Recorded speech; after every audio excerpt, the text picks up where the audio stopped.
vu la première fois, ici à Mpedra, on était encore de l'autre côté.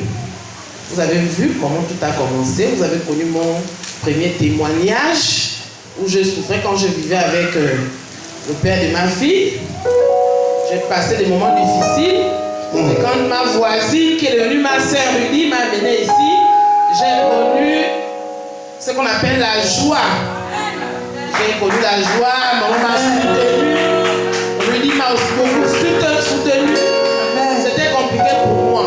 Et même pour quitter là où j'étais déjà habitué avec cette souffrance-là. Pour quitter là où j'étais, c'était vraiment compliqué. À un moment, quand je quitte, après, je parle encore aux gens qui me soutiennent que ne regardez plus mes problèmes, laissez-moi tranquille.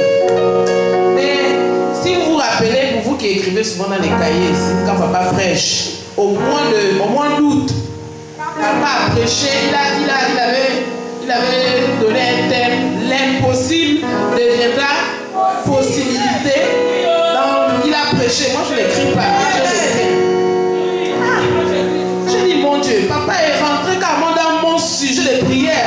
Le sujet de prière que moi je donne tout le temps, je dis, Seigneur, là où je suis là, premièrement, mon acte de naissance avait disparu à Chibanga.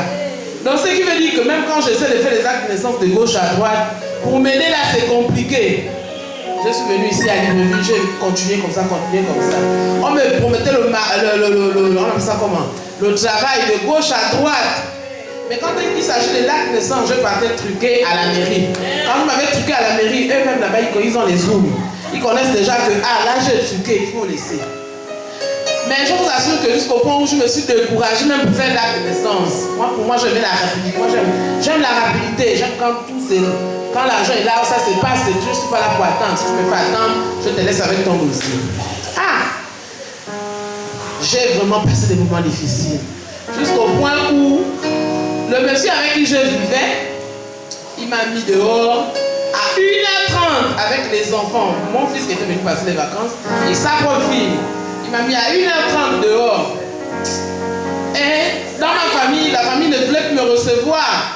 Parce que on me pointait du doigt que toi tu souffles là-bas, mais tu continues, tu suis quoi?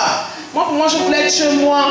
Ne pas aller rester chez tonton, bien chez Yaya, parce que demain elle va te donner le riz. Après il va te dire que non, quand tu balais, il va te dire que tu ne balais pas ici comment. Donc moi pour moi j'étais obligée de souffrir dans ce foyer là, parce que je cherchais le foyer. Mais lui-même Dieu a utilisé cet homme-là pour me mettre dehors à 1h du matin.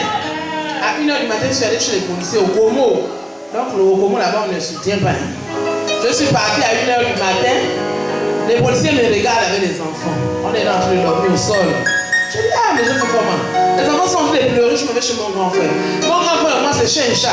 Moi, la petite soeur, je l'ai fait la bouche. Tu rentres dans mes problèmes encore, tu vas voir. Je l'ai fait la bouche. Maintenant, je fais comment? Je m'en vais dans les carrefours, dans les bas-fonds. À 1h15, presque 2h, je suis partie avec mon grand frère. Malgré tout, mon grand frère m'a reçu. On était chien et chat. Il m'a reçu. Quand il m'a reçu, il me dit, qu'est-ce que tu veux? Par rapport à tout ce que tu me dis là, qu'est-ce que tu veux? Qu'est-ce que tu veux que je fasse pour toi? Je dis, je suis fatigué de souffrir pour les autres. Trouve-moi le travail. Il est parti dormir, il m'a pas répondu. Le lendemain matin, il me fait asseoir. Dis-moi encore, qu'est-ce que tu veux? J'arrange ton foyer ou tu retournes à Chibanga? Je dis non, donne-moi le travail, je suis fatigué. Je suis déjà fatigué. Mon grand frère dit ok. Comme tu es venu me soumettre ton problème, moi pour le moment je ne peux pas te garder ici. Parce que libre pour garder quelqu'un avec les enfants, c'est pas facile. Peut-être que tes enfants, c'est pas avec mes enfants et toi tu ne vas pas apprécier. Donc je t'envoie d'abord au village. Je suis d'une famille, mes frères et moi on est 18. Il fallait voir la moquerie que j'ai subie quand je suis parti au village. On s'est moqué de moi d'une manière, je pleurais. Aujourd'hui, je ne vais pas pleurer parce que je suis en joie. Mais je pleurais. Mes soeurs, mes petites soeurs viennent comme ça parce qu'elles ont déjà trouvé le travail. C'est moi qui les reçois, je les reçois. La manière dont elles me parlent. Non, je suis là. Je dis, Seigneur, c'est quel genre d'épreuve. Je dis, Seigneur, tu as dit que tout ce qui est fatigué est chargé. Venez, je vous donne le repos. C'est ça le repos. Tu m'envoies d'abord au village. Et même plus mes petits frères ou mes petites soeurs viennent me parler mal comme ça. Je dis, Seigneur. Je dis, c'est pas grave. 2 mois après, je crois, 2 mois après, mon grand m'appelle que non, je n'ai pas la naissance jusqu'à l'heure, je n'ai pas la naissance.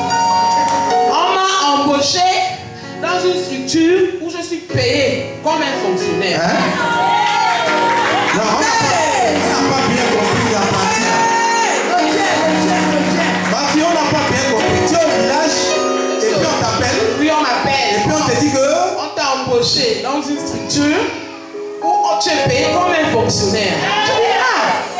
crois pour passer les promesses là, moi je veux voir. Il me dit, bon, comme tu es au village et que tu ne peux pas venir maintenant, je t'envoie une procuration, tu vas signer, tu iras, on appelle ça comment, racheter chez le maire, égalité chez le maire. Quand j'ai vu la procuration, j'ai vu mon numéro matricule, je dis, oh, c'est bien. Acclame encore Jésus de Nazareth. Vas-y, ma fille. Et c'est comme ça que je suis resté là. Je dis, bon, je fais comment maintenant? Je monte. Il me dit, non, mais tu vas descendre où? Tu ne dois plus descendre chez ton type là. Je dis, non, je ne veux plus descendre. Mon grand frère dit, bon, on va faire quelque chose. Puisque j'ai un terrain au niveau des pleins ciel, une maison qui n'est pas encore vraiment terminée. C'est presque, bon, en tout cas, c'est pas encore terminé. Mon grand frère dit, moi, j'ai dit, je vais t'aider. Mon grand frère a arrêté chez Jacques. Il peut utiliser ton ennemi pour t'aider aussi. Yes, ça. Mon grand frère a dit, je vais te construire la maison avec l'argent. Ton argent passe déjà. La fin du mois de décembre, là, ton argent est passé. J'ai vu mon argent. Hey. Il a dit, je ne te remets pas tout. Hey. Je te remets jusqu'au déplacement. Hey. Je vais chercher un endroit où tu vas habiter, un logement où tu dois habiter. Je t'achète tout. Tu habites. Tu n'as pas acclamé Jésus de Nazareth. Tu vas habiter dedans. Quand je ne veux plus qu'on t'insulte, je veux qu'un homme t'insulte, je veux plus qu'on te méprise. Mon grand-père en ce moment, il a tout acheté. Tout acheté, j'ai tout, c'est pas par occasion. Au magasin. Acclame encore Jésus. Tu m'as donné. Merci Seigneur. Demandez. Tu m'as donné. Merci Seigneur. Et demandez. Tu m'as donné. Oh, merci Jésus.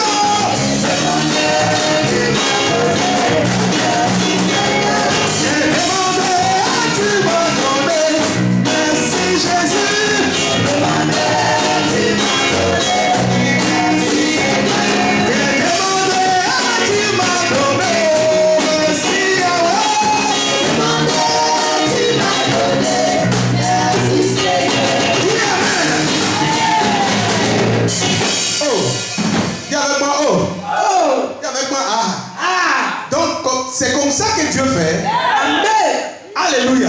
Amen. Ma fille termine d'abord. Parce que là, vraiment. C'est fort. Et c'est comme ça que mon grand frère tâche. Mais puisque tu n'as pas encore trouvé le loyer, moi je veux que tu te rapproches de l'endroit où tu vas travailler pour que tu ne, puisque je suis grosse, pour que tu ne marches pas trop, pour que tu ne trouves pas de raisons. Je vous dis que le mois de janvier là, je n'ai pas la naissance. Mon salaire est passé. C'est passé. Et je n'ai pas acclamé Jésus de Nazareth. Tu m'as donné. Merci. Tu m'as donné. Merci Seigneur.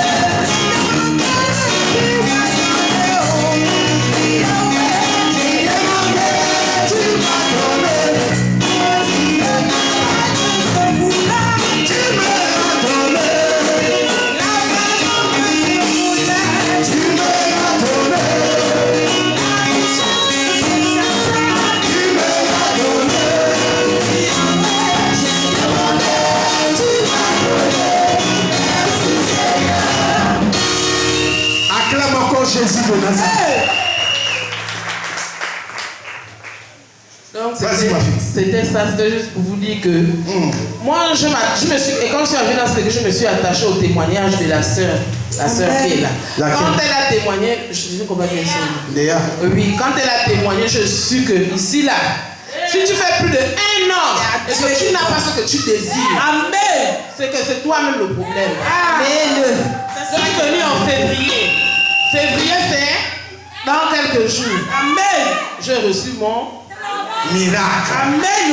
Amen.